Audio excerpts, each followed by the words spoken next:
पवना धरणाच्या जलाशयातील हे जलमग्न मंदिर वाघेश्वर मंदिर. उन्हाळ्याच्या दिवसात ज्यावेळेस पवना धरणाच्या पाण्याची पातळी कमी होते, एप्रिल मे महिन्यामध्ये, त्यावेळेसच फक्त हे मंदिर दर्शनास खुले असते.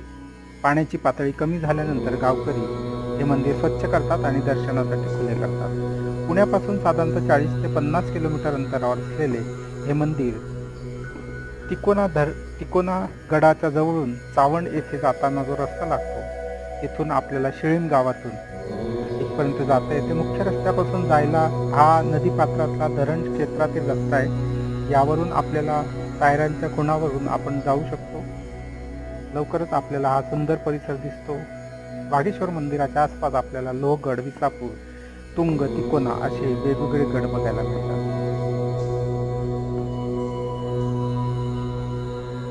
वाघेश्वर मंदिर